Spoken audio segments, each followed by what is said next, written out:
Halo, jumpa lagi bersama saya Amanda dalam seri pembelajaran kalkulus menggunakan buku referensi karya Verberg, Parcel, dan Rigdon atau dikenal dengan buku kalkulus Parcel. Nah, kalau di seri-seri sebelumnya kita membahas secara terperinci materi dari setiap bab dan subbab. Pada sesi kali ini kita akan masuk ke pembahasan soal-soal latihan dari buku kalkulus ini.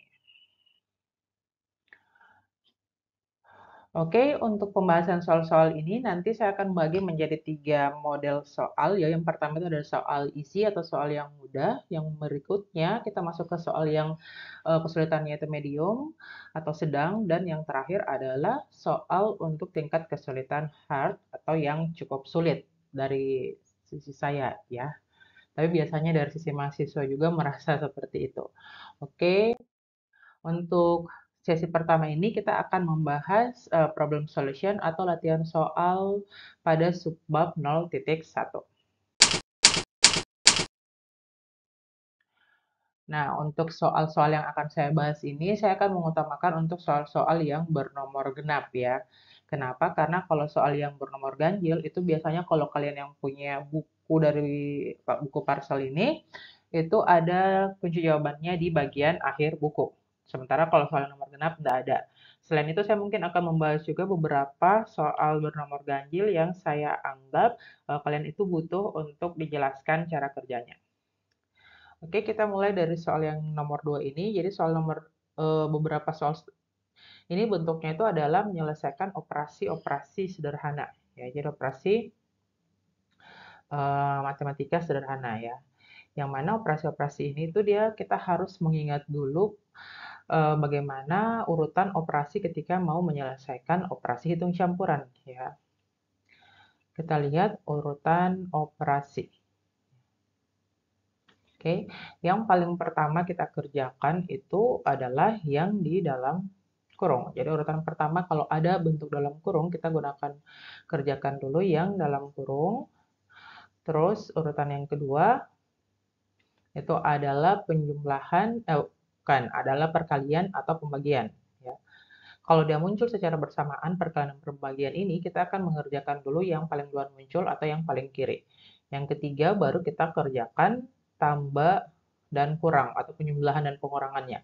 Kalau dia muncul secara bersamaan, berarti kita kerjakan dulu yang bagian yang paling duluan muncul. Nah, selain ketiga urutan ini, ada juga urutan perpangkatan ya. Jadi perpangkatan ini dia juga harus dikerjakan duluan. Jadi dia kalau misalnya pangkatnya itu ada di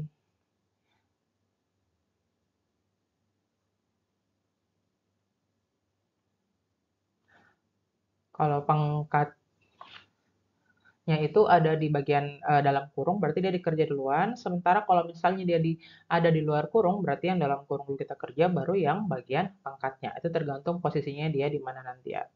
Kita lihat langsung contohnya yang soal nomor 2 di sini, kita diminta untuk menyelesaikan ini. 3 dalam kurung 2 kurang 4 dalam kurung 7 kurang 12 tutup kurung 2 kali. Nah, ingat juga kalau yang tanda dalam kurung dalam matematika itu kalau kita tidak tulis operasinya, itu berarti dia merupakan operasi perkalian. Jadi kalau 3 dalam kurung 2 kurang 4 dan seterusnya ini sama saja kita mengatakan 3 dikali dalam 2 kurang 4 dikali 7 kurang 12. Itu seperti itu ya. Jadi yang pertama kita selesaikan adalah yang ini dulu. 7 kurang 12. 7 kurang 12 itu hasilnya adalah negatif 5. Nah, setelah itu kita mau selesaikan lagi dalam kurung yang ini. Tapi dalam kurung ini ada operasinya dulu yang kita harus selesaikan. Dia muncul ada operasi pengurangan dan operasi perkalian di sini. Berdasarkan urutan operasi, berarti yang harus kita kerjakan harus yang perkalian dan pembagian dulu. Berarti kita kerja dulu 4 kali negatif 5. Ini karena ada tanda kurang di sini, berarti kita bisa anggap eh, negatif 4 dikali dengan negatif 5. Hasilnya itu positif 20 di sini. Nah, kalau sudah ada, baru kita jumlahkan 2 ditambah 20, itu hasilnya 22. Setelah ini baru kita kali dengan 3 ya. 3 kali 22 itu hasilnya adalah 66. Oke, jadi kelihatannya seperti tidak masuk akal ya, padahal 3 yang muncul paling awal, tapi 3 yang kita operasikan paling akhir. Itu dia adalah sesuai dengan urutan operasi dalam aritmatika ya. Kita lihat soal yang berikutnya, soal yang nomor 4-nya ya. Jadi di sini ada cukup banyak juga dalam kurung, tapi dalam kurung yang pertama yang kita kerjakan itu adalah yang ini ya. 7 tambah 12 kurang 16. Kita lihat di sini 7 tambah 12 dulu ya. Ini karena muncul bersamaan penyimpanan pengurangan, kita kerja duluan yang paling kiri. 7 tambah 12 itu 19, 19 kurang 16 itu hasilnya adalah 3 ya. Ini tetap ditulis negatif 1 dan 4-nya. Setelah itu kita operasikan lagi. Ini ada perkalian di sini ada penyembelahan. Yang duluan kita kerja adalah yang perkalian. Negatif 1 kali 3 itu hasilnya negatif 3. Hasilnya tetap 4 ya. Setelah itu kita lihat di sini 5-nya masih tetap, kita kerja dulu yang dalam kurung. Ya. Dalam kurungnya itu adalah negatif 3 tambah 4. Negatif 3 tambah 4 itu hasilnya 1 ya. Terus ini tetap tambah 2. Tulis lagi, ini duluan, 5 kali 1 itu 5, ya, tetap tambah 2 di sini, 5 tambah 2 itu hasilnya adalah 7. Oke, nah kita masuk ke soal berikutnya, ini dia bentuk pecahan, ya. Yang pertama itu 3 per 4 kurang 7 tambah 3 per 21 kurang 1/6. Jadi yang pertama kita kerjakan itu adalah operasi ini dulu ya. Jadi ini sebenarnya dalam kurung tapi tidak dituliskan dalam kurungnya. Kita bisa kurangkan dulu 4 kurang 7 itu hasilnya adalah negatif 3. Jadi 3 per negatif 3 tambah 3 per 21 dikurang 1/6. Untuk menyelesaikan pecahan dengan penyebut berbeda, kita ingat harus mencari dulu KPK dari penyebut-penyebutnya. Di sini kita cari KPK untuk 3, 21, dan 6. Ingat bagaimana sih cara-caranya KPK? KPK itu kita cari dengan cara melihat kelipatan masing-masing bilangan. Ya, pertama 3 dulu. Ya, 3 itu kita lihat kelipatannya ada 3, terus 6, 9 ya, 12, 15, 18, 21, 24, 27, 30, 33, terus sampai 36, terus 39, 42 ya. Yang berikutnya 21 ya. 21 ini langsung ada 21, 42, terus 63 ya ini dan seterusnya nih ya. Dan seterusnya. Terus 6 ya. 6 kali lipatan 6 berarti 6 12 18 24 30 36 42 48 ya dan seterusnya ya. Nah, kita lihat KPK itu adalah kelipatan persekutuan terkecil. Berarti di antara kelipatan-kelipatan ini kita lihat yang sama tapi yang paling kecil. Karena bisa saja kalau kita lanjutkan misalnya di sini dan di sini kita akan dapatkan lagi kelipatan yang sama. Tapi kita pilih yang paling kecil. Mana di sini yang sama? Yang sama itu adalah 42 ya. Di sini ada di sini, ada di sini, ada di ini 42 ya. Sama ini. Berarti KPK-nya itu adalah 42.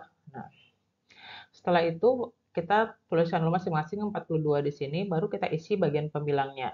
Yang pertama 42 yang ini kita bagi dengan 3, yaitu hasilnya tadi 42 bagi 3 itu 12, 14 dikali 14 ya. Terus 14 kita kali lagi dengan 3 hasilnya 42.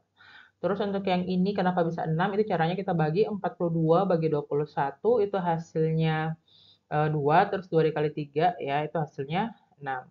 Lalu untuk yang bagian ini 42 dibagi 6 yaitu 7, 7 dikali 1 itu 7. Setelah itu baru kita operasikan ya.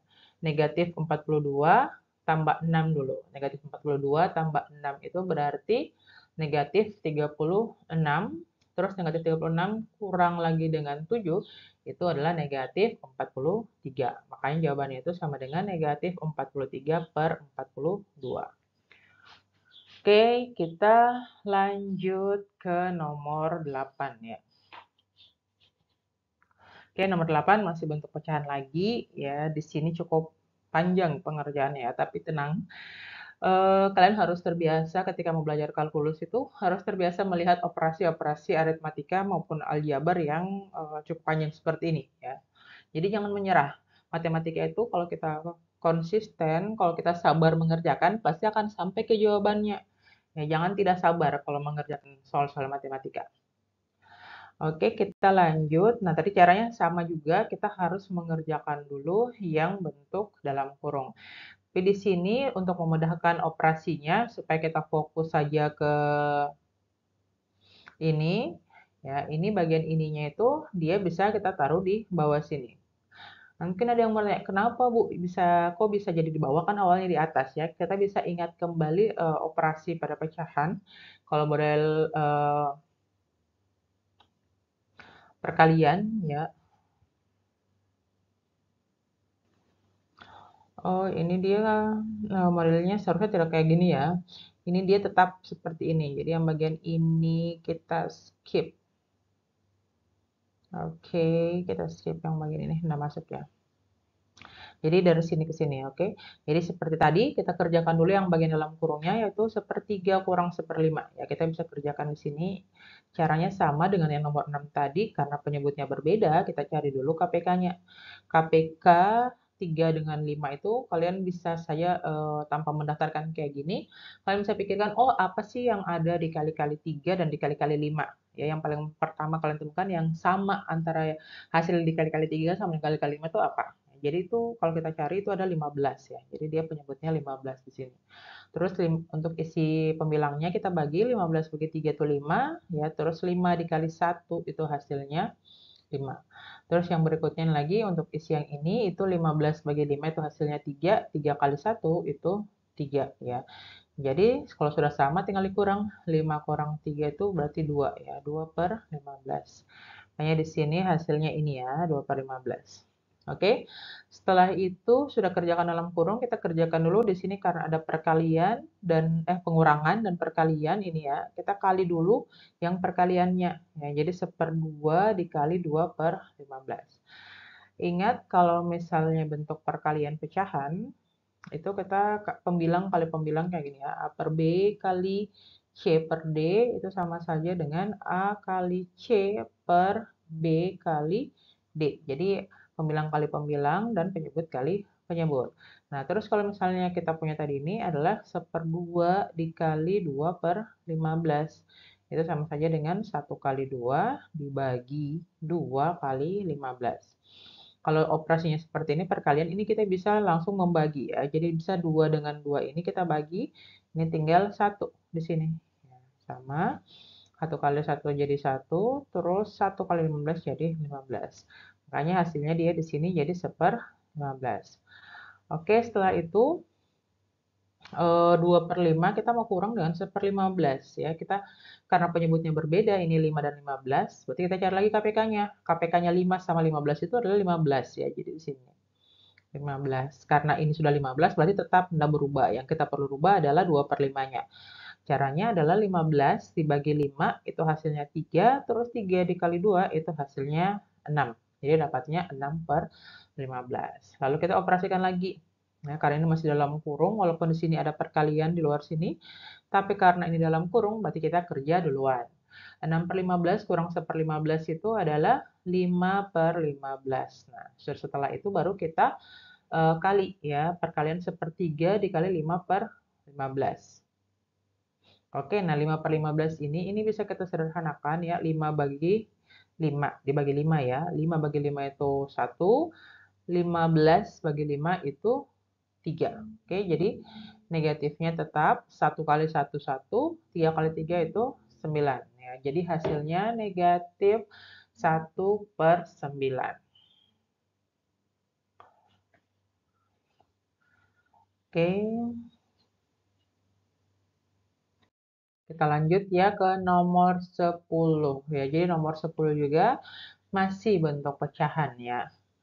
Jadi untuk yang nomor 10 ini soalnya itu 2/7 kurang 5 dibagi dengan 1 kurang 1/7. Oke, ini nah ini kan satunya pecahan, satunya bukan pecahan. Ini tinggal kita rubah yang bentuk bukan pecahan ini menjadi bentuk pecahan ya. Jadi bentuk 5 ini kita mau rubah jadi bentuk pecahan dengan penyebut 7 ya. Supaya tidak perlu repot, sama saja penyebutnya dengan yang operasi yang ini.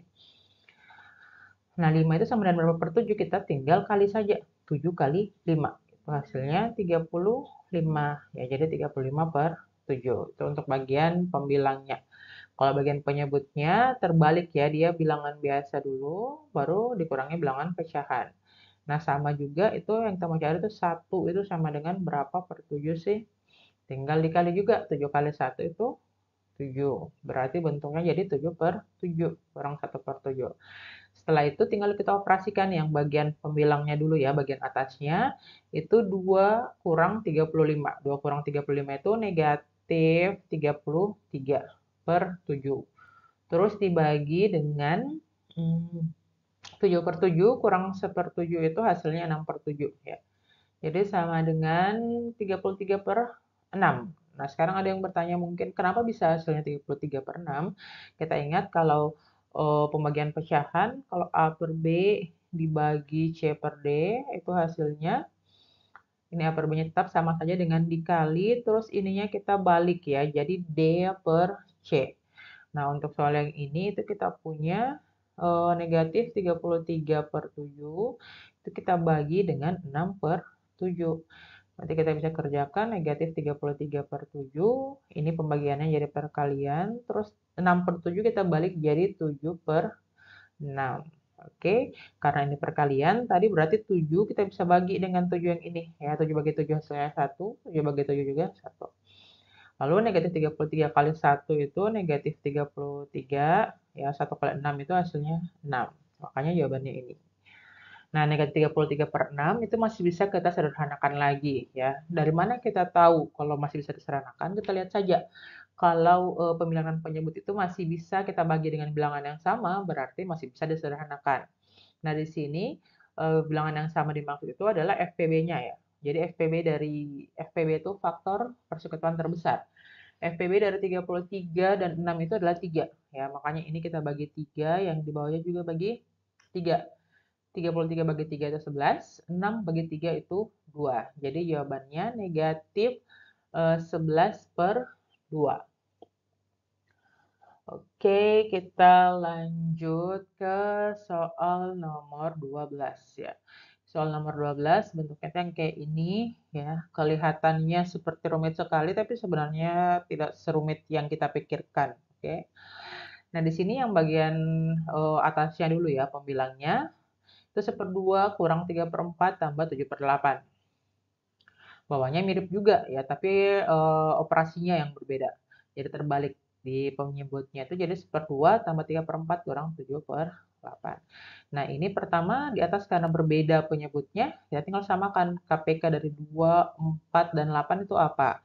KPK-nya itu adalah 8 ya. Jadi tinggal kita rubah 1/2 jadi per 8. Isi ininya dari 8 bagi 2 itu 4, 4 kali 1 itu 4. Yang berikutnya 3/4 itu berapa per 8? Tinggal kita isi lagi, 8 bagi 4 itu 2, 2 kali 3 itu 6. Ya. Yang terakhir 7/8 karena sudah sama, tidak perlu kita rubah. Yang bawahnya itu kan sama saja bilangannya, jadi tinggal kita sesuaikan, kalau operasinya yang berbeda. Jadi yang bagian atasnya, pertama 4 kurang 6, 4 kurang 6 itu negatif 2 ya. Setelah itu negatif 2 ditambah dengan 7 itu hasilnya 5. Yang bagian bawahnya, pertama 4 tambah 6 itu 10, terus 10 kurang 7 itu hasilnya 3. Nah, jadi dapatnya 5/8 per 3/8. Nah, tadi cara carinya itu sama ya, menggunakan cara yang ini tadi. Ya, tapi untuk cara gampangnya itu bisa kalian langsung habiskan saja ini karena sama-sama penyebutnya ini habis ya. Berarti tinggal 5/3. Untuk yang jawaban dari nomor 12 ini berarti adalah 5/3. Oke. Nah, kita lanjut lagi. Lanjut untuk soal yang nomor 14. Oke, nomor 14 sedikit dimodifikasi bentuk pecahannya ya. Jadi di sini untuk 2 tambah 3 per bagian penyebutnya itu operasi lagi. Ada 1 tambah 5/2.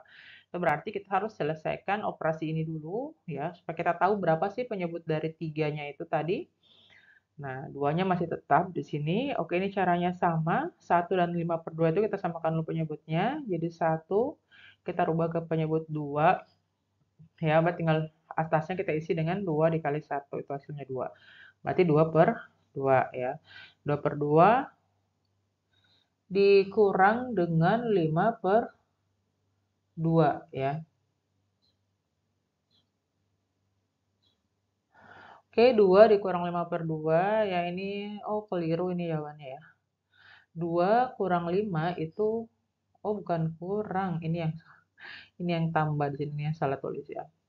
Jadi 2/2 tambah 5/2. 2 tambah 5 itu hasilnya 7/2. Nah, setelah itu jangan dulu kita tambahkan, kita selesaikan dulu 3 dibagi 7/2 ya. Tadi caranya sama.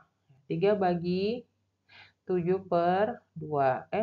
Terbalik ya, 7/2. Oke, ingat 3 itu kalau kita bilangan, ingat kembali pelajaran tentang bilangan real, jadi 3 itu bilangan rasional, yang bisa kita tuliskan ke bentuk 3/1 ya. Jadi ini kita bisa tuliskan 3/1. Ya, tetap di sini 3/1, tanda baginya jadi kali, 7/2 kita balik jadi 2/7. Oke, 3 kali 2 itu 6, per 1 kali 7 itu 7 ya. Jadi di sini 3 bagi 7/2 itu hasilnya 6/7. Setelah itu, kita operasikan 2 tambah 6/7 itu berarti kita samakan dulu penyebutnya. 2 kita rubah dulu menjadi berpenyebut 7 ya.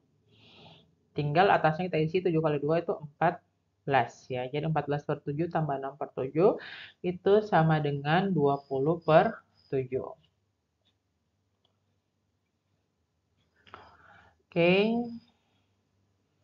Oke, kita masuk ke bentuk yang selanjutnya ya. Jadi selanjutnya ini dia bentuk akar dan pangkat. Oke. Di sini operasinya akar 5 kurang akar 3 pangkat 2. Nah, untuk bentuk akar ya A tambah B pangkat bentuk kuadrat ya, kuadrat aljabar itu kita bisa jabarkan satu per satu ya. Cara yang pertama itu kita jabarkan seperti ini, A tambah B dikali A tambah B itu kita kali satu per satu, A kali A itu sama dengan A kuadrat ya. Terus A dikali B itu AB. Selanjutnya B kali A juga AB atau BA ya, tapi bisa kita balik jadi AB. Terus B kali B itu hasilnya B kuadrat. Nah, ini kita selesaikan yang suku-sukunya sama itu kita bisa jumlahkan seperti ini. AB tambah AB itu jadinya 2AB. Terus ditambah dengan B kuadrat. Itu kalau kita jabarkan secara aljabar. Nah, kalau cara cepatnya kita bisa langsung saja tuliskan ya. A tambah B kuadrat itu berarti langsung ada A kuadrat di sini. Terus wajib ada 2 di sini tambah ya. Karena di sini tambah. Kalau dia kurang di sini berarti di sini kurang juga. Terus ada 2, terus tinggal dikali A dengan B ya. 2A kali B. Terus ditambah dengan ini. B kuadrat. Bisa langsung seperti itu. Nah, kayak yang ini itu dia langsung ya. Jadi pertama akar 5 kuadrat. Terus 2 dikali akar 5 ya. Terus dikali akar 3. Terus ditambah dengan akar 3 kuadrat. Kenapa kurang? Karena di sini operasinya pengurangan ya. Akar 5 kuadrat itu hasilnya 5 ya. Ingat kalau akar dan kuadrat itu saling menghabiskan. Jadi kalau kita punya akar A, kita kuadratkan, itu hasilnya adalah A. Makanya di sini akar 5 kuadrat itu hasilnya 5 ya. Terus kurang 2 dikali akar 5 kali akar 3. Ingat lagi sifatnya, kalau akar A dikali akar B, itu sama dengan akar A kali B. Ya, makanya ini sama saja dengan akar 5 kali 3. 5 kali 3 itu 15. Ya, terus terakhir akar 3 kuadrat itu 3. Nah, di sini 5 dengan 3 itu bisa kita operasikan ya. Jadi 5 tambah 3 itu hasilnya 8. Yang ini tidak perlu ya, tetap kurang 2 akar 15. Oke. Nah, masuk untuk nomor 18 sampai nomor berapa ya? Sampai nomor 28 ya. Itu masuk ke bentuk aljabar. Kalau sebelumnya tadi masih aritmatika bilangan. Mulai nomor 18 ini itu dia sudah masuk ke bentuk aljabar. Ini kenapa masih masuk bagian soal yang mudah, Bu? Ya, iya, karena bentuk aljabar ini kalian sudah beberapa kali pelajari pada saat sekolah menengah ya, jadi sekolah menengah pertama dan sekolah menengah atas. Jadi mudah-mudahan masih ingat ya. Jadi untuk soal 18 ini perintahnya adalah kalian disuruh sederhanakan bentuk aljabarnya atau dijabarkan bentuk aljabarnya ya. Yang pertama itu kita punya 2x kurang 3 kuadrat. Ini tadi kalian bisa menggunakan cara yang pertama ya. Cara yang pertamanya Ibu tuh apa tadi? Berarti kita langsung 2x kita kuadratkan. Terus ini karena tambah kurang ya, kita langsung kurang di sini. 2 dikali pertama 2x ya. Terus dikali 3, terus ditambah 3 kuadrat. Bisa langsung seperti ini ya, nanti hasilnya itu akan sama juga. Atau bisa juga kita jabarkan dengan cara yang pertama tadi dikali satu per satu ya. Jadi pertama 2x kali 2x, itu hasilnya 4x kuadrat, lalu 2x dikali negatif 3, itu negatif 6x, lalu negatif 3 kali 2x juga negatif 6x, baru negatif 3 kali negatif 3, itu hasilnya plus atau tambah 9 ya. Ini tetap tidak perlu kita operasikan 4x kuadrat, tinggal negatif 6x kurang 6x itu negatif 12x, terus tambah 9.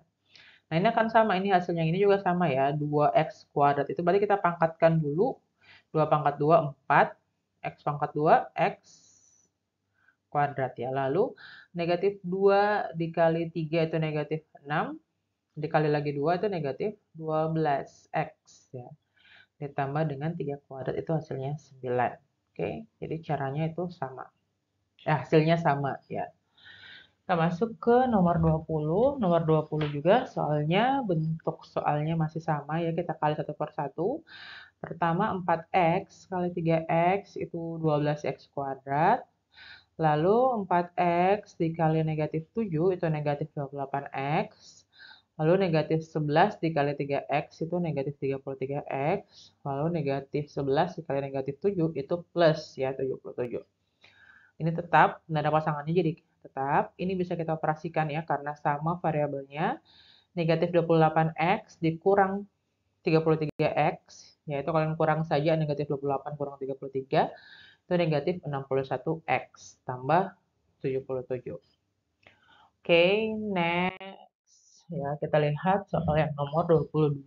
Jadi, sama juga caranya dan sebelumnya, hanya ini dia pangkatnya 3. Ya, jadi kita kali 2T tambah 3-nya itu sebanyak 3 kali. Nah, untuk yang kali pertama, ini bisa kita operasikan seperti biasa. Nanti eh, dapatnya itu ya 2T kuadrat berarti 4T kuadrat. Terus 2 dikali 2T atau 4T kali lagi 3 itu 12T ya. Dan terakhir 3 kuadrat itu hasilnya 9. Terus ini kita kali lagi dengan 2T tambah 3. Ini kita kalikan 1 per 1. Ya, jadi yang pertama itu kita kali dulu 4T kuadrat kali 2T itu 8T pangkat 3. Lalu kita kali lagi 4T kuadrat kali 3 itu hasilnya 12T kuadrat. Setelah itu kita ini lagi ya 12T kita kali 2T itu hasilnya 12 kali 2 itu 24, T kali T, T kuadrat jadi 24T kuadrat ya. Lalu 12T kali 3 itu hasilnya 36T. Berikutnya 9 kali 2T itu 18T dan 9 kali 3 itu 27. Setelah itu yang sama kita operasikan ya, yang sama variabelnya kita operasikan. 8T pangkat 3 ini tidak ada temannya ya. Ini bisa 12T kuadrat dengan 24T kuadrat kita jumlahkan. Hasilnya itu 36T kuadrat. Selanjutnya 36T ditambah 18T itu 54T. Dan terakhir tambah 27. Ya, jadi jawabannya 2T pangkat 3 itu adalah 8T pangkat 3 tambah 36T kuadrat tambah 54T tambah 27. Oke, kita masuk ke nomor 24. Nah, nomor 24 ini dia kita sederhanakan ya. Kalau tadi bentuknya itu kita jabarkan, kayak nomor 24 ini kita sederhanakan. Yang pertama itu adalah kita x kuadrat kurang x kurang 6 itu kita bagi x kurang 3. Kalian bisa membaginya secara bersusun, ya kalau materi bentuk aljabar waktu sekolah menengah itu bisa dibagi secara bersusun, bisa juga pakai metode Horner, bisa juga dengan cara penyederhanaan seperti ini. Jadi kalau mau disederhanakan, kita jabarkan dulu x kuadrat kurang x kurang 6 itu sama dengan berapa ya. Jadi x kuadrat kurang x kurang 6 itu kalau kita jabarkan atau kita faktorkan itu dapatnya x kurang 3 kali x tambah 2. Ya, ini kalian bisa cek caranya di video materi. Setelah itu kita bagi dengan x kurang 3. Nah, ini akan habis ya. X kurang 3 bagi x kurang 3 itu dia sama dengan 1 ya. 1 kali x tambah 2 itu hasilnya x tambah 2. Dengan syaratnya di sini x tidak boleh sama dengan 3. Masih ingat kenapa harus punya syarat? Karena kalau x-nya sama dengan 3, ini jadinya 3 ya, 3 kurang 3 itu sama dengan 0. Berarti bentuknya itu jadi bentuk per 0. Sementara dalam matematika kita sudah bentuk per 0 itu dia tidak didefinisikan. Oke. Next kita lanjut ke soal nomor 26 ya. Oke, nomor 26 sama dengan tadi ya, kita mau faktorkan atau kita jabarkan supaya kita lihat mana yang bisa kita sederhanakan operasinya. Untuk penyederhanaan pertama, ini 2x kurang 2x kuadrat itu bisa kita sederhanakan atau kita rubah ke bentuk pemfaktorannya, itu kita kasih keluar 2x ya. Kenapa 2x? Itu karena kita lihat dari sini. 2 dengan 2 itu samanya adalah 2 kan. Terus x dengan x kuadrat yang paling kecil itu adalah x. Atau FPB-nya itu adalah x ya. Jadi kita keluarkan 2x di sini. Setelah itu 2x kali berapa hasilnya 2x itu dikali 1. 2x dikali berapa hasilnya 2x kuadrat itu dikali x. Makanya penjabarannya jadi 2x dikali 1 kurang x. Oke, selanjutnya yang bagian bawah lagi. Yang bagian bawah ini semuanya ada variabel x-nya ya, tapi hanya beda pangkat. Berarti kita bisa keluarkan x di sini. Oke, setelah itu x kali berapa hasilnya x pangkat 3 itu dikali x kuadrat. X kali berapa dihasilkan negatif 2x kuadrat itu dikali negatif 2x. Terus x kali berapa menghasilkan x itu dikali 1 ya. Makanya hasil penjabarannya itu jadi x dikali x kuadrat kurang 2x tambah 1 ya. Oke, setelah itu, nah ternyata bentuk yang di bawah yang x kuadrat kurang 2x tambah 1 itu masih bisa kita jabarkan lagi. Ya, jadi x kuadrat kurang 2x tambah 1 itu bisa kita jabarkan jadi x kurang 1 kali x kurang 1. Oke, setelah itu ini bisa kita habiskan ya di sini. X kurang 1 bagi x kurang 1 itu 1. Terus x bagi x juga 1. Negatif 2 kali 1 itu negatif 2 ya. Ini negatifnya di sini. Terus X kurang satunya masih ada di sini. Jadi jawabannya sama dengan negatif 2 per X kurang 1. Oke, kita masuk ke operasi bentuk aljabar yang terakhir ya, nomor 28. Nah, jadi di sini soalnya kita mau sederhanakan bentuk 2 per 6y kurang 2 tambah y per 9y kuadrat kurang 1. Oke, nah masing-masing ini kan sama dengan cara operasi penjumlahan pecahan ya pada pecahan biasa, bukan bentuk aljabar, yang mana kita harus samakan penyebutnya ini dengan ini.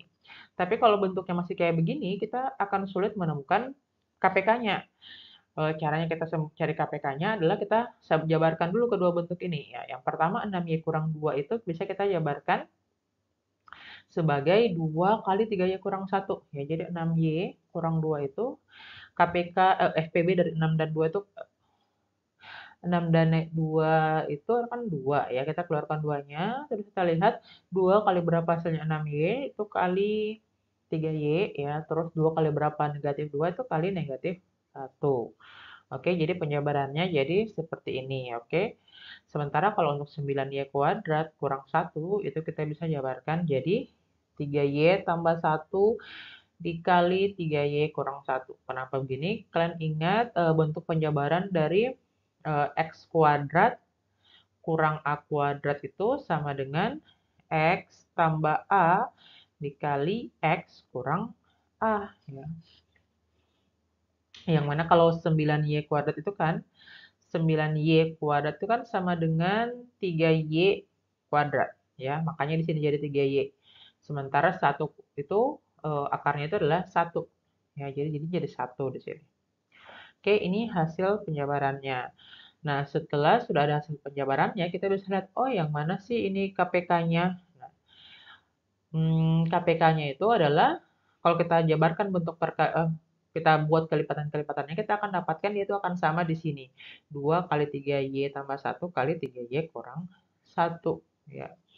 Oke, jadi ini KPK-nya. Nah, sekarang bentuk yang ini, supaya dia jadi kayak gini, itu dia kurangnya itu harus dikali dengan 3Y tambah 1. Makanya di bagian atasnya itu 2 dikali 3Y tambah 1. Yang bagian sini dia kurangnya supaya jadi bentuk ini itu adalah kurang dikali 2 ya. Makanya di atasnya dikali 2. Setelah sudah seperti ini baru bisa kita operasikan ya. Kita operasikan ini ke sini ya. Ini kita kali masuk dulu, 2 kali 3Y itu 6Y, 2 kali 1 itu 2. 2Y-nya kita gabungkan di sini.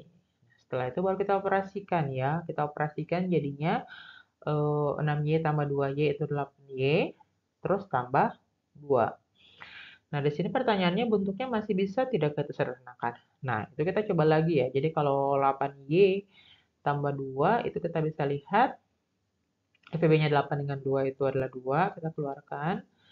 2 kali berapa hasilnya 8Y, itu kali 4Y. 2 kali berapa hasilnya 2, itu plus 1 ya. Jadi 2 kali 4Y tambah 1. Artinya jadi kayak gini. Nah, setelah itu ternyata 2-nya masih bisa dibagi dengan di bawah. 2 bagi 2 itu hasilnya 1 ya. 1 kali 4Y itu 4Y. Terus bawahnya tinggal 3Y tambah 1 kali 3Y kurang 1. Oke, itu nomor 28 dia mengakhiri yang bagian operasi pada bentuk aljabar ya. Selanjutnya untuk yang nomor 30.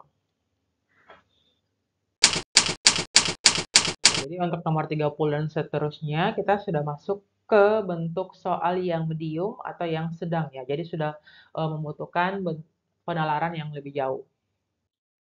Oke, kita masuk untuk soal nomor 30 di sini. Soalnya adalah tunjukkan bahwa pembagian terhadap 0 itu dia tanpa makna ya, tanpa makna atau tidak terdefinisikan ya.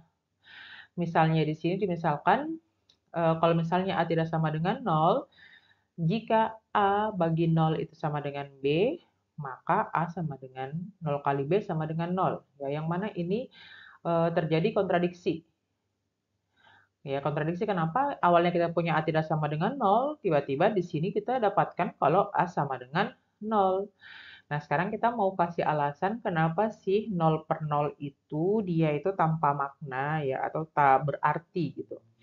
Nah, kita lihat di sini penjabarannya.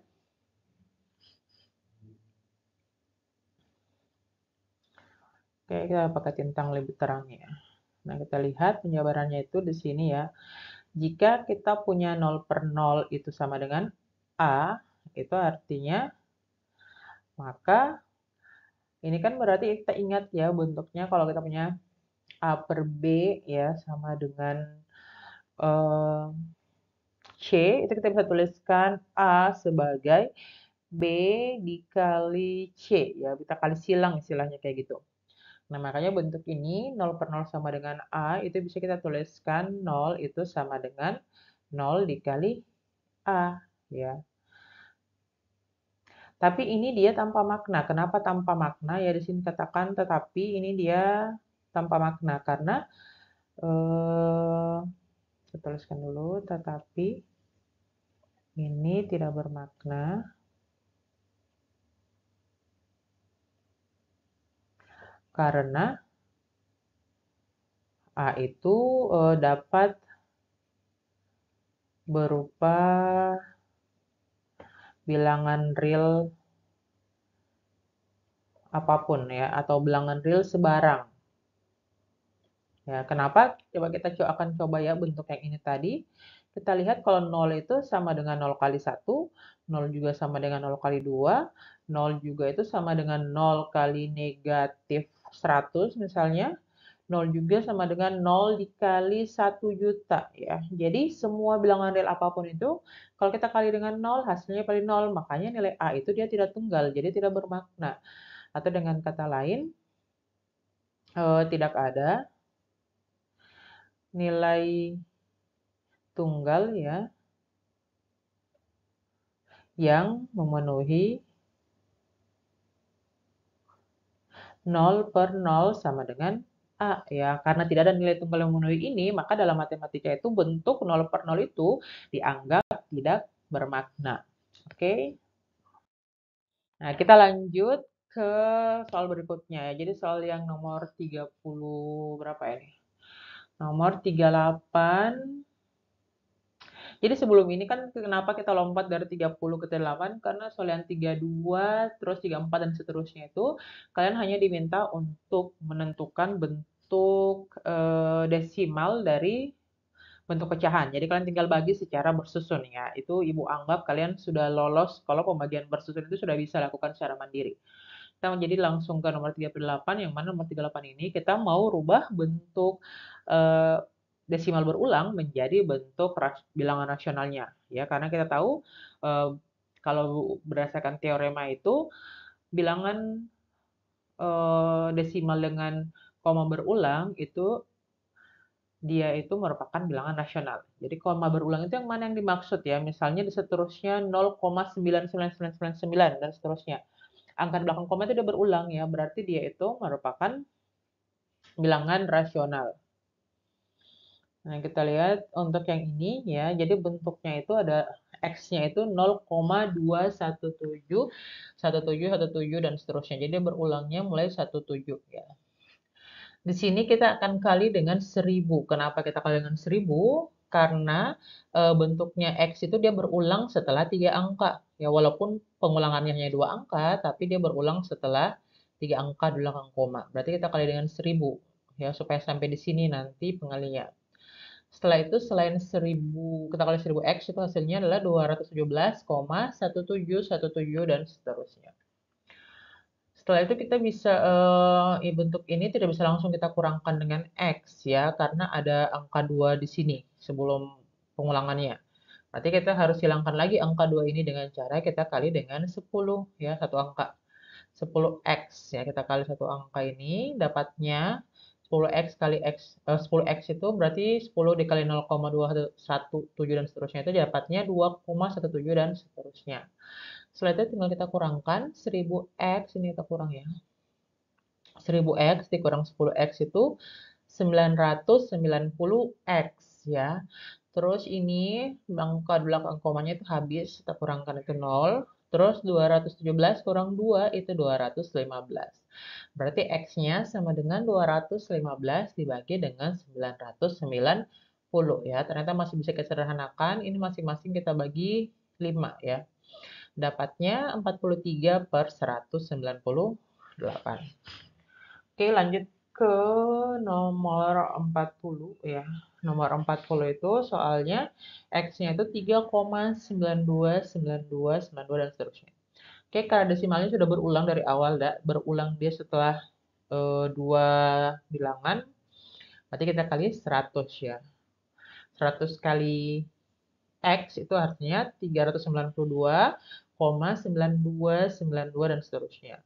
X-nya tadi ini tinggal kita kurangkan ya, karena dia tidak perlu dikali 10 lagi kayak nomor 38, karena dia sudah langsung pengulangan. Langsung pengulangan di sini.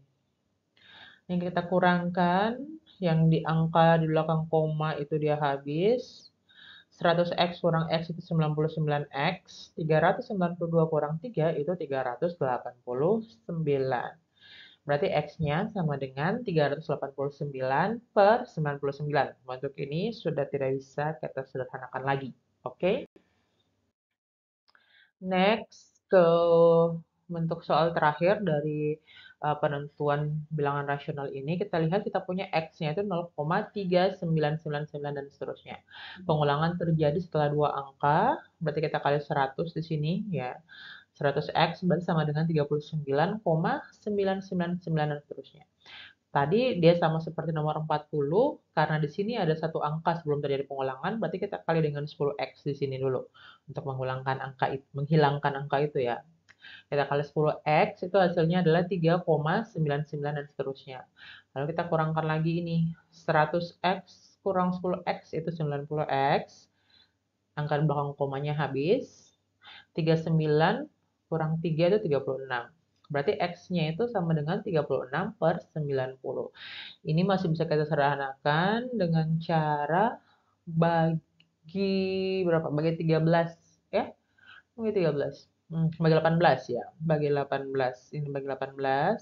Bawahnya juga bagi 18. 36 bagi 18 itu 2. 90 bagi 18 itu 5. Ya, jadi bentuk pecahannya itu sama dengan 2/5.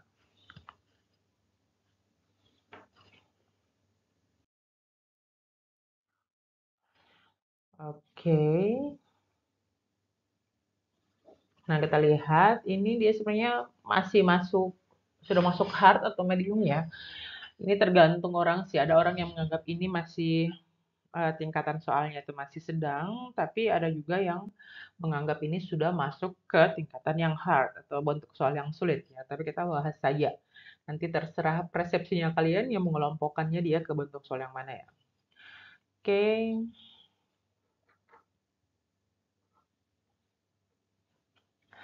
Kita lihat dulu di sini bentuknya itu soalnya meminta kita untuk menunjukkan bahwa sebarang bilangan rasional P per Q ya, di mana faktorisasi primanya ya, faktorisasi prima dari Q itu memuat kelipatan 2 dan kelipatan 5. Itu dia memiliki bentuk terminating decimal expansion ini bentuk desimal yang terbatas kayaknya ya.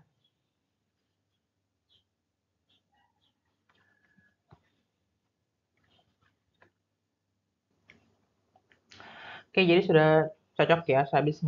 Saya habis cek tadi terminating desimal itu memang adalah bentuk desimal yang angka di belakang komanya itu terbatas. Oke, kita mau tunjukkan.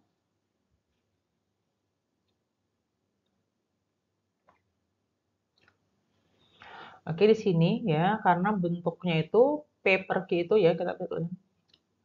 Jadi P per Q itu kan sama dengan P dikali seperQ ya. Kalau P sendiri itu sudah jelas ya terminating desimal ya, karena dia bilangan yang tanpa koma. Dia itu sudah jelas terminating desimal, makanya yang kita perlu tunjukkan dia merupakan desimal yang terbatas itu adalah bentuk seperkinya saja ya. Dimana tadi Ki itu dikatakan kalau dia itu bentuk faktorisasi primanya hanya memuat kelipatan 2 dan 5 ya. Ingat faktorisasi prima itu contohnya seperti apa? Itu misalnya apa ya? Sederhananya 20 ya. 20 itu kan bisa kita tuliskan sebagai 4 kali 5 atau 4 itu adalah 2 pangkat 2 ya, 2 pangkat 2 kali 5.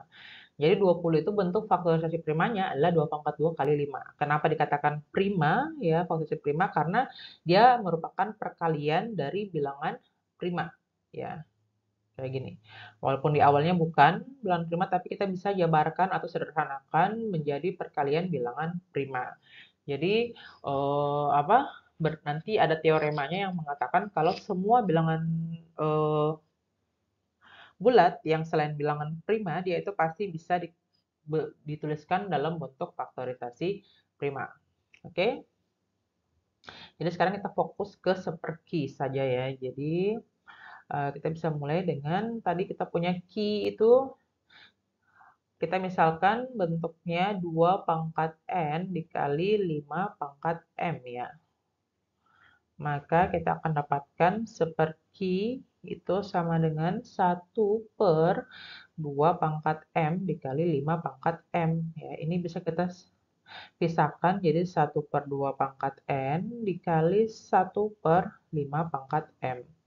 Ini bisa lagi kita tuliskan bentuknya menjadi 1/2 pangkat N dikali 1/5 pangkat Oh, N ini ya, pangkat N, yang ini pangkat M. Kenapa seperti itu?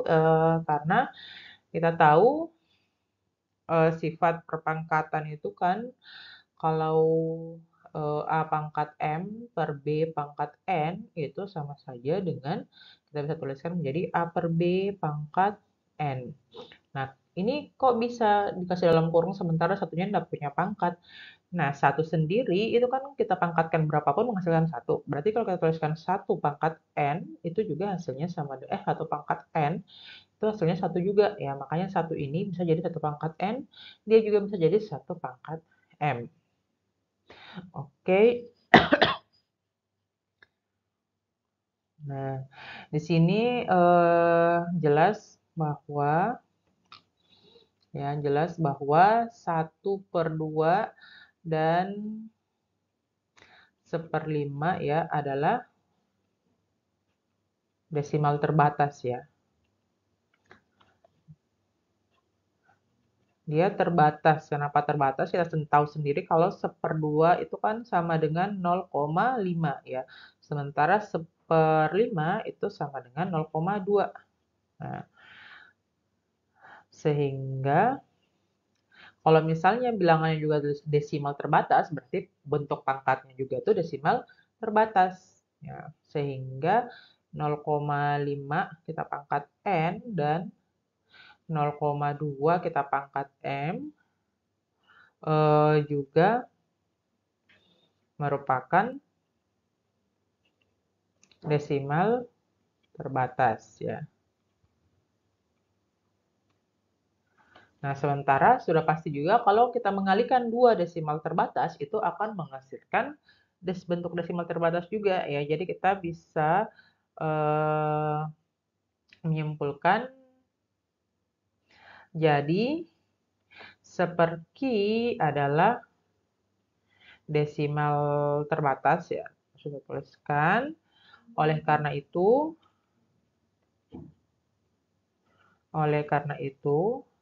P per Q juga adalah desimal terbatas. Oke, terbukti ya.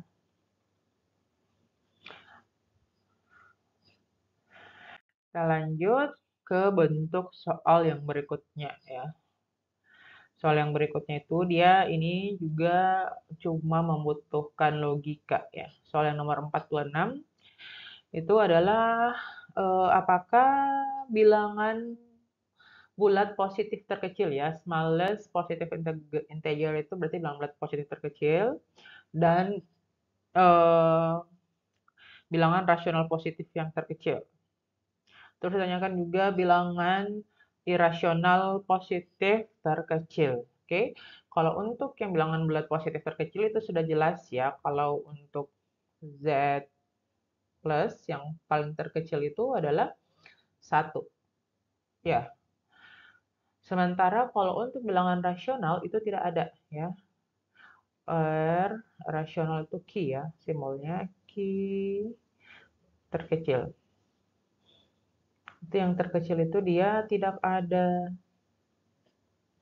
Sama juga untuk bilangan irasional yang terkecil itu juga dia tidak ada. Kenapa tidak ada? Karena kalau kita menemukan suatu bilangan rasional atau bilangan irasional terkecil yang kita anggap paling kecil, pasti akan ada yang lebih kecil lagi dari itu. Ya, jadi misalnya kita dapatkan 0,00000001 dengan 1 juta nolnya itu misalnya kita anggap sebagai bilangan rasional terkecil, ternyata masih ada juga bilangan yang 0,000 dengan jumlah nolnya itu ada 1 miliar misalnya.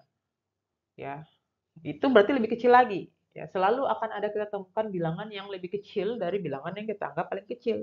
Itu juga berlaku untuk bilangan irasional. Ya, makanya kita tidak ada bilangan irasional maupun bilangan rasional positif yang paling kecil. Oke, kita lanjut ke soal berikutnya. Nomor 48 ya.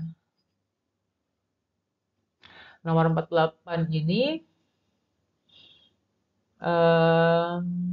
pertanyaannya itu apakah ada bilangan di antara 0,99999 dan seterusnya, 9-nya itu jalan terus ya, dan 1. Nah, terus bagaimana kamu menyimpulkan pernyataan ini sebagai nilai di antara dua bilangan real itu, apakah terdapat bilangan real juga? Ya, ini pertanyaannya. Nah, jadi di antara 0,99999 dan seterusnya dengan 1 itu tidak ada bilangan lagi. Kenapa? Karena dalam matematika 1 dan 0,9999 dan seterusnya itu dia merepresentasikan atau menunjukkan bilangan yang sama. Ya, dia itu menunjukkan bilangan yang sama. Bilangan yang sama ya. Kenapa bisa seperti itu? Dia ada teoremanya khusus ya yang menyatakan dua bilangan real A dan B adalah sama jika dan hanya jika untuk setiap epsilon lebih besar dari 0 itu mengakibatkan nilai mutlak A kurang B itu kurang dari epsilon. Ya, jadi kita akan menemukan semua epsilon itu menunjukkan kalau 1 dikurang 0,999 dan seterusnya itu pasti lebih kecil dari epsilon. Itu kalau kita buktikan. Nah, selain itu, cara yang lebih mudah dipahami, kalian bisa lihat dengan cara ini ya. Jadi ini cara untuk merasionalkan, apa tadi? Bukan merasionalkan, mengubah bentuk pecahan apa desimal berulang ke bentuk rasional. Kita bisa lihat di sini kalau misalnya kita misalkan X sama dengan 0,99 dan seterusnya, itu berarti kan 10X itu sama dengan 9,99 dan seterusnya. Itu artinya 9,99 dan seterusnya ini bisa kita tuliskan menjadi hasil penjumlahan 9 ditambah 0,99 dan seterusnya. Sementara ini tadi kan dia adalah X ya. Jadi 10X sama dengan 9 tambah X. Itu artinya apa? Kalau kita selesaikan secara aljabar, X-nya pindah ke sini. Jadi 10X kurang X itu 9X itu sama dengan 9. Atau X-nya itu sama dengan 1. Oke, ini adalah dua alternatif bukti kalau misalnya 0,999 dan seterusnya itu dia sama dengan 1. Oke, kita masuk ke soal yang nomor 50 ya. Jadi soal nomor 50 ini soalnya tentukan dua bilangan irasional yang mana hasil penjumlahannya itu adalah rasional. Ya, ini dia memberikan jawaban yang paling mudah. Kenapa?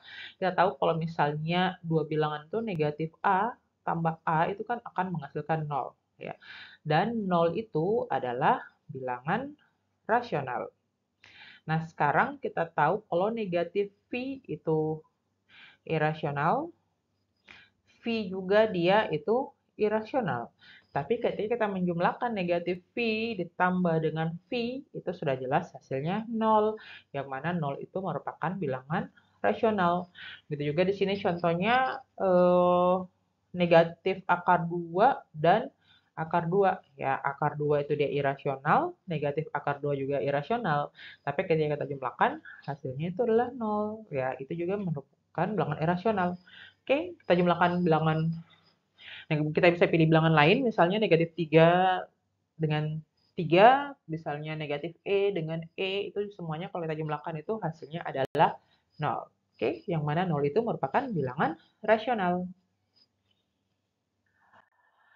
Oke, kita lanjut ke bentuk soal berikutnya ya. Jadi ini nomor 64 dan seterusnya itu merupakan bentuk soal-soal yang beririsan dengan logika matematika ya. Jadi dengan pernyataan-pernyataan logika.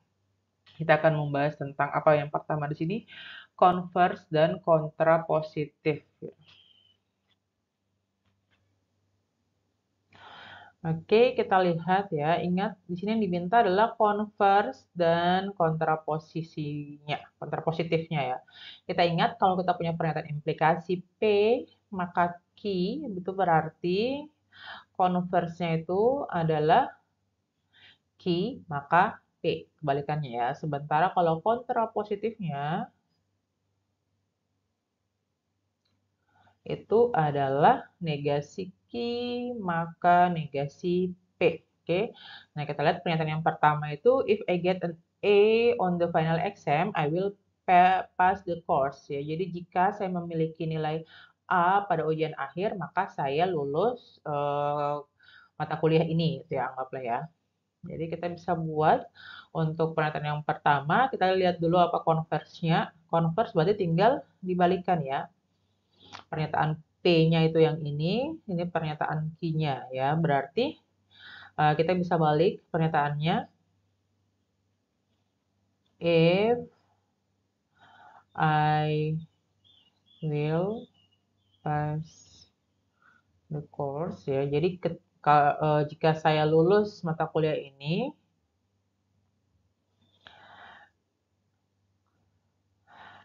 maka atau bisa tuliskan tanpa dituliskan maka di sini ya.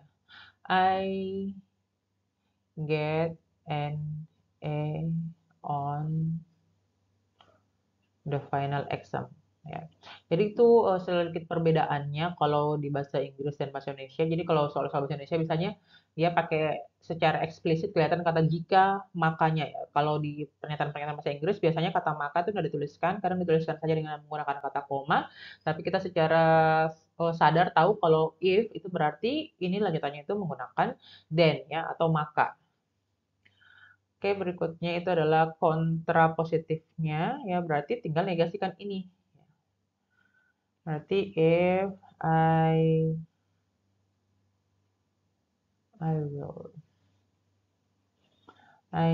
not pass the course,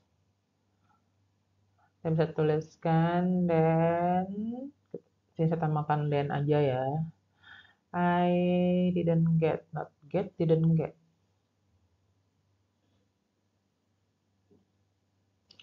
Not get an A on the final exam. Oke, jadi lihat simple ya. Kalau converse itu tinggal kita balikan pernyataannya Q maka P. Jadi sementara kalau kontrapositif berarti dia negasi ada tanda negasinya dari converse. Jadi negasi Q maka negasi P.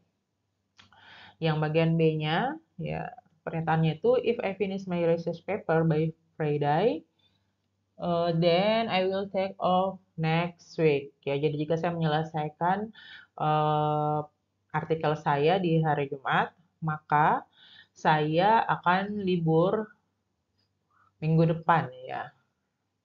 Jadi kita bisa buat dulu converse-nya ya. Oke, converse jadi pernyataan P-nya ini pernyataan Q-nya ya. Berarti kita bisa tuliskan di sini jika saya libur minggu depan,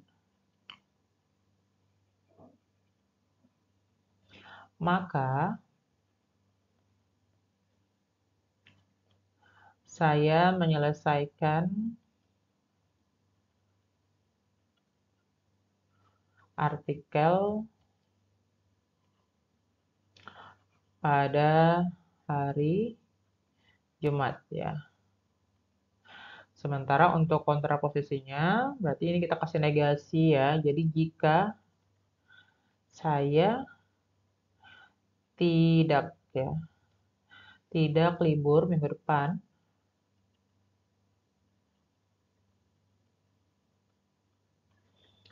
maka saya tidak menyelesaikan artikel. Ya, jadi artinya kalau dia tidak libur, berarti dia tidak bisa waktu minggu itu dia tidak menyelesaikan tenggat waktu atau dia tidak menyelesaikan artikelnya pada hari Jumat ya. Pada hari Jumat. Oke, next ya. Berikutnya kayaknya saya ngomong saja ya. Nggak usah dituliskan. Oke, untuk yang nomor 66 sama juga, masih sama kontraposisi ya. Kontraposisi ingat. Converse-nya ingat tadi apa? Converse Q maka P. Kontraposisi itu adalah negasi Q maka negasi P ya. Kita lihat untuk pernyataan pertama. Jika ukuran sudut ABC adalah 45 derajat, maka sudut ABC adalah sudut lancip ya. Acute angle itu sudut lancip. Kita lihat berarti konversnya kebalikannya ya. Jika M jika sudut ABC adalah sudut lancip,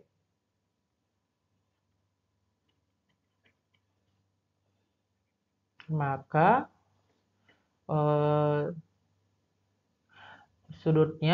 maka besar sudut ABC itu sama dengan 45 derajat.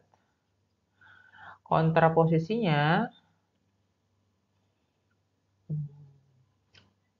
berarti jika sudut ABC bukan sudut lancip ya, bukan sudut lancip,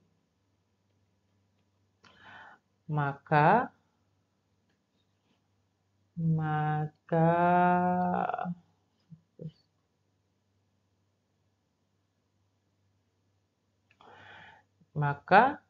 besar sudut ABC-nya itu bukan sama dengan 45 derajat. Oke, kita lihat pernyataan yang kedua.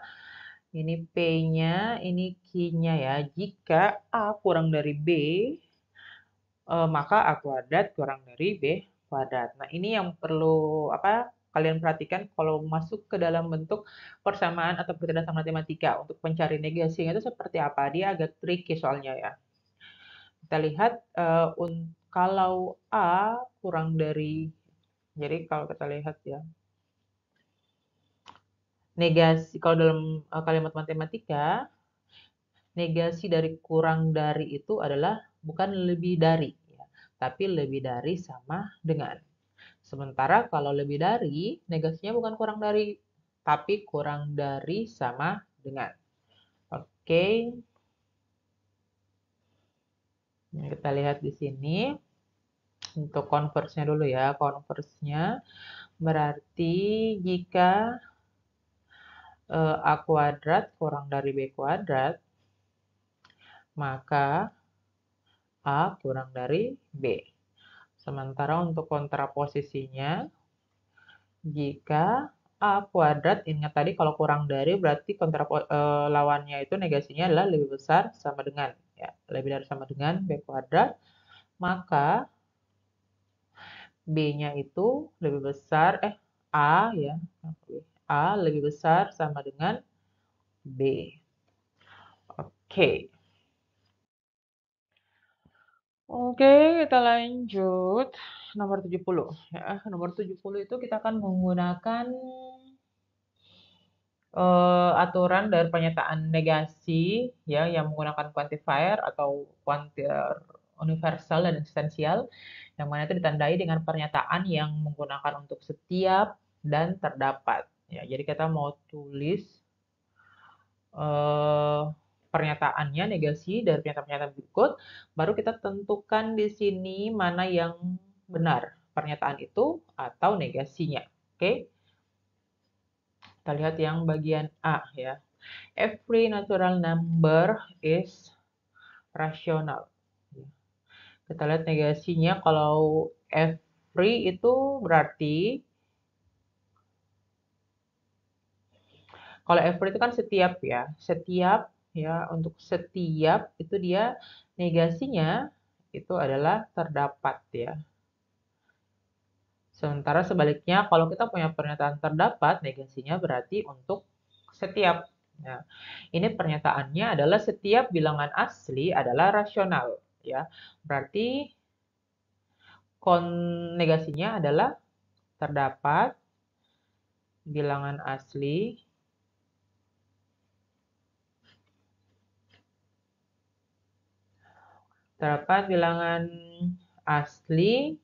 yang bukan bilangan rasional. Ya. Lihat di sini kalau untuk yang negasi dari pernyataan berkuantor, itu selain kita negasikan kuantornya, jadi dari untuk setiap, ya, dari untuk setiap tadi dia menjadi terdapat, kita juga harus negasikan pernyataannya ya. Jadi pernyataannya ini adalah rasional, ya bilang berarti negasinya adalah bukan bilangan rasional. Nah, sekarang kita lihat di antara pernyataan asli dengan negasinya mana yang benar ya. Apakah benar setiap bilangan asli itu adalah bilangan rasional?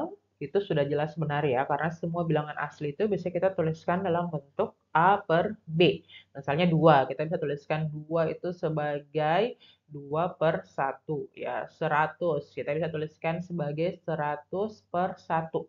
Jadi semua bilangan asli bisa kita tuliskan dalam bentuk seperti ini. Sehingga mereka semua adalah bilangan rasional. Dan sudah jelas tidak benar kalau ada bilangan asli yang bukan bilangan rasional. Oke, kita cek untuk pernyataan yang kedua. Terdapat lingkaran yang mana luasnya itu lebih besar dari 9V. Ya. Berarti kalau untuk negasinya, there is berarti setiap ya, setiap lingkaran atau semua lingkaran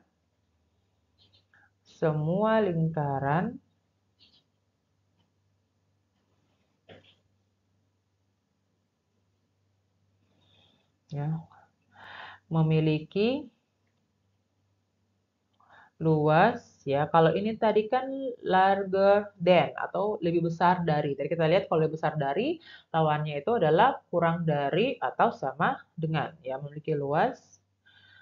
Berarti kebalikannya kurang dari atau sama dengan 9 V ya. Sekarang kita lihat apakah semua lingkaran itu memiliki luas yang lebih kecil dari atau sama dengan 9V? Ya, sudah jelas tidak mungkin ya, berarti ini dia false atau salah pernyataannya. Sementara pernyataan aslinya terdapat lingkaran yang luasnya itu lebih besar dari 9V, itu sudah jelas pasti ada lingkaran yang luasnya itu lebih besar dari 9V. Kita lihat yang bagian C.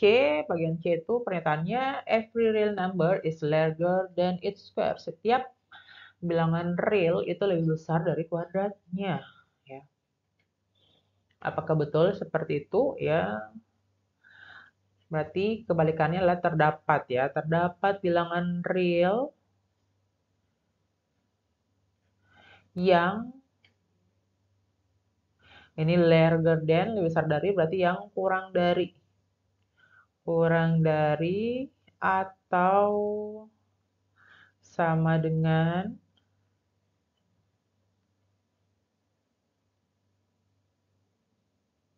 kuadratnya ya.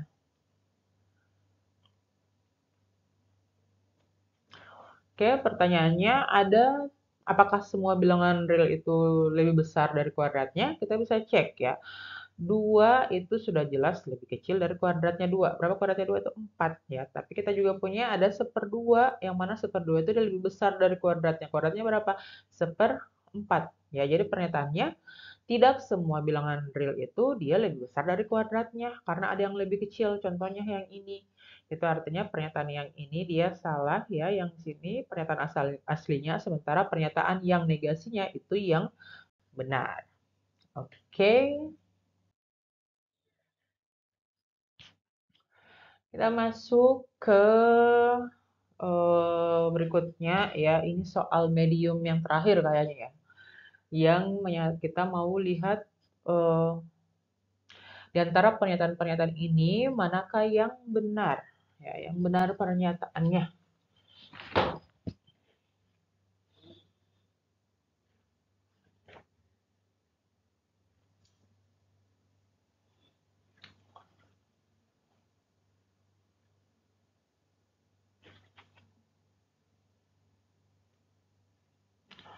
Oke, kita lihat ya.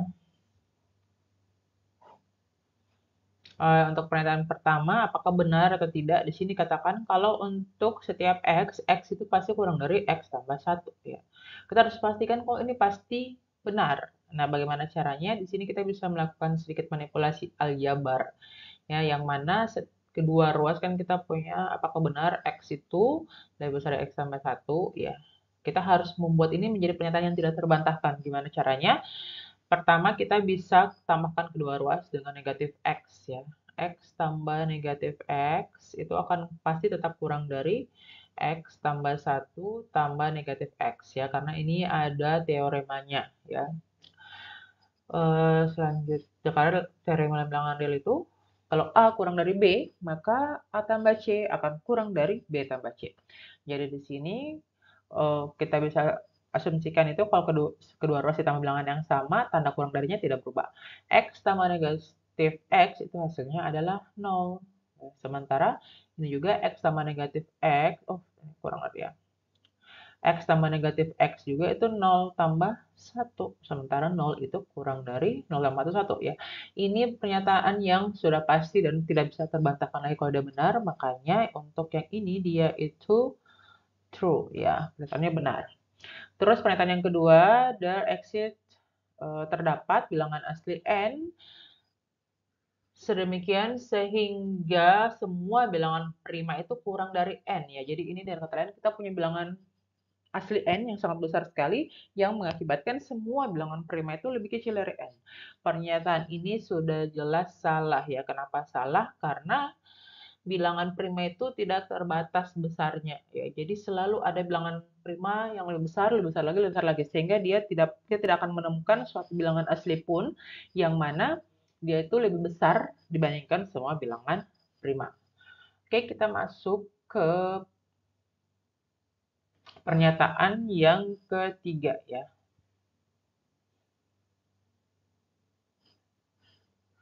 Pernyataan yang ketiga yaitu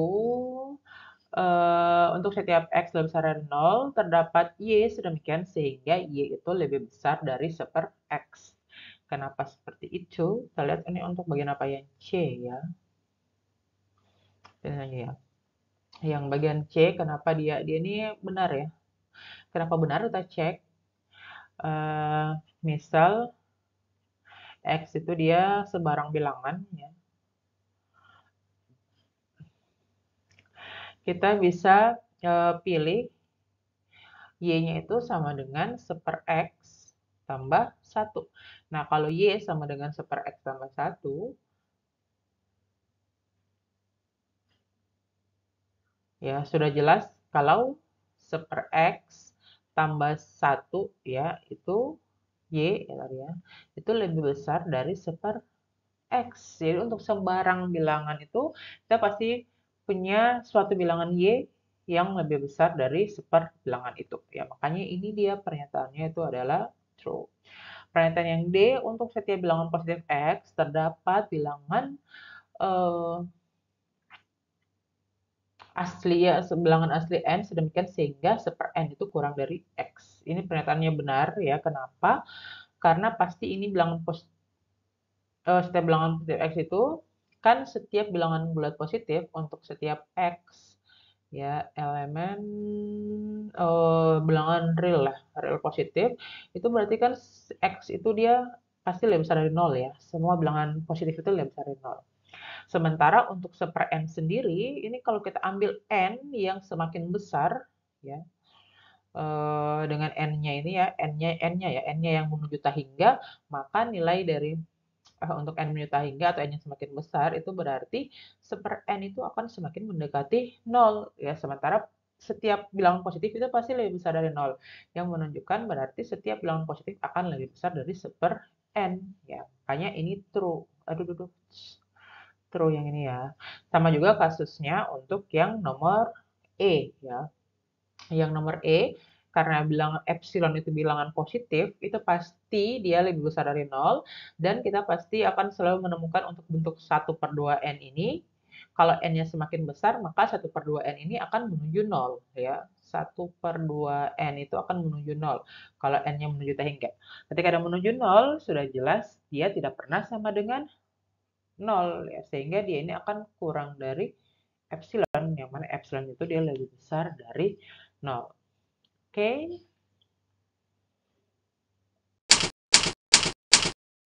Kita masuk pada bagian soal yang hard atau yang tingkat kesulitannya cukup menguras tenaga dan menguras pikiran untuk diselesaikan.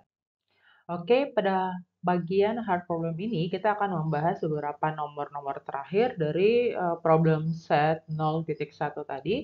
Yang pertama itu adalah soal nomor 73 yang kita membuktikan kalau jika n bilangan ganjil, maka n kuadrat juga bilangan ganjil dan sebaliknya ya. Jika n kuadrat bilangan ganjil, maka n juga bilangan ganjil. Terus kita membuktikan juga ada nomor 77 yang soalnya itu mau menunjukkan kalau akar 2 itu bilangan irasional. Terus nomor 78 menunjukkan kalau akar 3 itu bilangan rasional. Nomor 79 kita mau tunjukkan kalau jumlah dari dua bilangan rasional itu adalah rasional. Dan nomor 80 menunjukkan kalau kita membuktikan kalau perkalian dari dua bilangan rasional dan bilangan irasional. Jadi kita menunjukkan kalau hasil perkalian bilangan rasional dan bilangan irasional itu adalah irasional. Dan di nomor yang 82 itu kita mau tunjukkan upper bound dan less upper bound atau batas bawah dan batas bawah terkecil dari beberapa himpunan. Oke. Nah, untuk jawaban dari soal-soal hard problem ini, sekalian saya mau mengenalkan tombol join pada channel saya. Ya, jadi kalian bisa untuk melihat jawaban uh, dari semua ini, kalian tinggal klik tombol join ya. Kenapa harus klik tombol join? Kalian akan mendapatkan berbagai manfaat dari channel saya ketika kalian ikut join. Ya, bukan cuma subscribe saja channel ini, tapi ikut join juga. Yang pertama itu untuk mata kuliah kalkulus dan beberapa soal-soal mata kuliah lainnya itu kalian bisa mendapatkan jawaban secara eksklusif untuk soal-soal yang sulit atau hard problem ya. Jadi jawaban dan cara kerja disertai penjelasannya. Terus keuntungan yang kedua, kalian akan mendapatkan latihan soal untuk persiapan ujian tengah semester dan ujian akhir semester. Ya. Dan yang terakhir, yang paling spesial adalah kalian bisa request pembahasan soal kalau misalnya punya tugas kalkulus, kalian bisa request kalau misalnya kalian sudah menjadi anggota dari channel ini. Ya, jadi tidak ada ruginya. Oke, kalau misalnya Anda mau join, kalian bisa punya pilihan kedua atau opsi kedua. Yaitu caranya dengan mengambil kursus saya di platform Udemy dengan judul Kalkulus satu parcel, yang mana kalau misalnya kalian menggunakan link yang ada di deskripsi, kalian akan mendapatkan potongan harga kursus itu 35-60%. Oke, jangan lupa terima kasih ya atas support kalian selama mengikuti pembahasan soal ini. Semoga mudah dimengerti. Kalau ada yang ingin ditanyakan, berikan pertanyaan di kolom komentar. Tetap semangat belajarnya. Assalamualaikum warahmatullahi wabarakatuh.